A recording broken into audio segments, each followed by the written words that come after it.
Alright guys, today I have something incredibly interesting to go over, right? This is revolutionary, right? This is new Brawlhalla movement backdash tech, Brawlhalla movement tech backdash Brawlhalla, alright? This is gonna change how Brawl is played at a high level and can even increase or maybe add to your game at even at the lower ELOs, right? Let's say you're plat trying to hit diamond for the first time, gold trying to hit platinum for the first time. This could be that extra step that crosses that gap, that bridges you to that next rank. It could be, it also could not be, but this is definitely something you want to practice.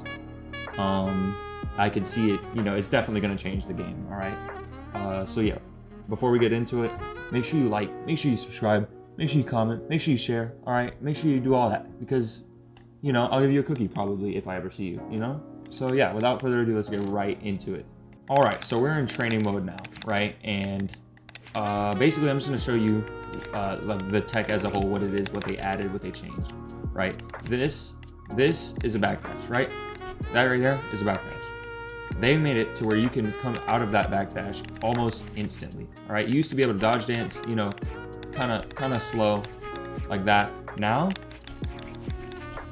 it's crazy. It's nuts. It's absolutely bonkers, all right? And there's just a lot that can be worked with here now that this is accessible. So yeah, I'm just going to show you a few things. It's not going to be a really long video. I'm just going to show you a few things you could do with it, maybe to add to your game, etc. So let's get right into it. First thing I think is definitely, it's like the obvious go-to thing to work on is dash dancing now that you can basically do it like rapidly, right? Definitely want to work on your dash dancing, right? This is crazy now. Stage dominance is such an important role. Like it was already important, but now it's like make or break now. So definitely want to work on your dash dancing. If you don't know how to dash dance, basically you're dashing forward, dashing backwards really fastly. As far as tips go for this, a lot of people when they start dash dancing will hold left and then hold right. However, you don't actually have to hold the direction you're going to dash forward. Just hold down and you'll dash forward, and then hold back and then you'll dash back. So that makes it to where your thumb has to travel less, whether you're playing D-pad or stick. I play on controller. I can't speak much for keyboard, but if you're on controller, definitely I'd recommend holding down to dash forward. That way your thumb has to travel less distance to get from that forward to back dash. And when you cross over like that, you might end up slipping up and dashing forward too much, or you might spot dodge mid thing. It just messes it up. So definitely if you're dash dancing, I'd recommend learning to dash dance by holding down to go forward. All right, so the second thing I'm going to go over, right, is sort of like a backdash empty hop, right? If you don't know what empty hopping is, it is a state to where you're kind of jumping and fast falling in a single place, to where now like you can deliver an aerial attack, you can fall, you can hit a neutral attack or a grounded attack, or you can dodge in any direction. It's just a really safe place to be, a really good way to hold neutral, right? But now with this backdash, you can sort of have the same idea, but mix it with the idea of dash dancing, right? So as you just saw me do it there. You dash forward, dash back, and use that hop to fast fall, and then get right back in it, kind of like that, right? And what this does, right, is it adds variation to your neutral play, right? If your neutral play is just empty hopping and you want to add something, you maybe add dash dancing, right? If your neutral play is just empty hopping and just dash dancing, now you can add this breed of both of them, right? And some practical uses for this, right? If you're dash dancing a lot against an axe player, because you notice they're neutraling a lot, they're throwing out a neutral attack every time you approach, so you dash dance to get out of that threat zone, or like that, right? Sorry, you're dash dancing to get out of that threat zone, or pump fake, he attacks, you punish, and then he gets wise to that, and he's like, all right, he's dash dancing, I'm gonna let him do that. When he goes back, I'm gonna sidelight, right? Well, now you can sort of do this little jump, and it avoids a lot of attacks to where people would try to adapt to your dash dancing, right? So there's a few examples of this, right? So if they're neutraling a lot and they get wise to it, they're gonna come in with a sidelight. Now you can avoid that with that jump, and then you can fast fall punish, or you can punish with an aerial attack. Same thing with both. You're approaching a lot with this dash dance, and they're sidelighting, and you're avoiding the sidelight. Maybe they're like, all right, let me throw a downlight while he backs up to catch that dash dance. Well, now you have this sort of hybrid dash jump thing to, you know, avoid that attack and deliver your own punish, right? I'm not too, I don't know, I wouldn't say I know a lot about this movement, or, you know, if this, you know, even if this is the most useful way to use it, because this is still very new to me and it's new to everybody, but I've been using it a little bit in experimentals, a little bit in ranked, and I've just noticed, like, it's super helpful. And it can even help with approaches too, right? If you approach and they jump a lot, you know, you can use that, oh my gosh, I'm messing up. You can use that jump to then punish that jump, right? So, or if they're dodging up, or if they're spot dodging, right? Because a normal dash dance, you know, you approach, they spot dodge, you punish, right? That leaves you with, on Lance, that can lead you with true combos, etc. But, you know, there's just a lot to work with here. And honestly, I don't know everything about it yet. You know, it's still gotta have time to cook. But for now, I could definitely see adding this to your game while it's early. That way you can, you know, you can evolve with it.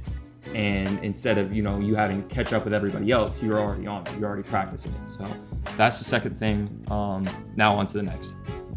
All right, guys, this is where things start to get interesting, right? This is where that whole new tech idea comes from. All right, these next two techs are gonna involve chase dodging, right? So we know with the new backdash, you can cancel it rather quickly, right? You can do a lot of stuff out of it. But one crazy thing that you can do is actually chase dodge out of a backdash, all right? Which that's going to be the first one, and then the one after this, the tech after this, is going to be an extension of that, right? But the first tech is, it's not really a tech, but it's really just this new, I guess it's more like a new idea, right? You can now backdash and then chase dodge, which is absolutely crazy, right? I messed it up there, but backdash, chase dodge.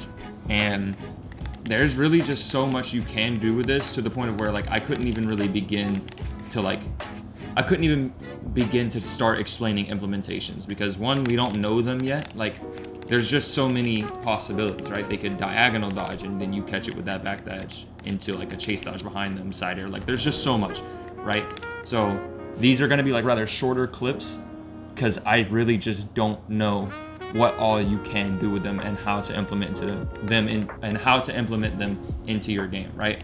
But the first one, I messed it up. The first one, backdash chase dodge, and now this one is absolutely nuts, right? You're gonna attack, and then I'll do it slowly first. So you're gonna attack, you're gonna backdash jump. That was not a backdash jump. You're gonna backdash jump, and then chase dodge right after that. And you could actually get out this sort of, it's gonna take me more than one try for sure, but you can get out this sort of like that. I don't even know like how to explain it. It's just exactly that. You backdash jump, chase dodge forward, and then you could start with a grounded attack and then move into an aerial in that same position. Is it practical? Probably not. But just the fact that you can do this opens the idea to more possibilities that involve this sort of tech, right? This exact motion might not be the most useful thing ever, but the fact that you can backdash jump into a chase dodge opens up the idea for so many other weapons to do so many other things. But yeah, boys, that's gonna cover it for this video. There's really just too much that you can do with this new tech that I couldn't really fit it all into one video. I've seen so much stuff on mainly just Twitter primarily, with people doing new crazy stuff like ground dashes in the air, and like, I don't know, it's just, there's so much to cover that I can't cover it all in one video, but I can at least go over the basics and try to give I'll try to give new players an idea of what's going on, maybe help better, more high-level players just look over the basics another time and just cover things they might have not noticed or could have easily slipped by. But yeah, that's gonna do it for this video. Just quick 4 little things to help improve your game. All right, maybe not the last one. I don't know the practical uses for that yet, but the first 3 are definitely gonna help a lot. All right, if you did enjoy, please like the video, please subscribe, please comment, please share. Again, I will give you a cookie, maybe 2 cookies if you're lucky, if I meet you. And yeah, that's gonna be it. I'll see you guys in the next one.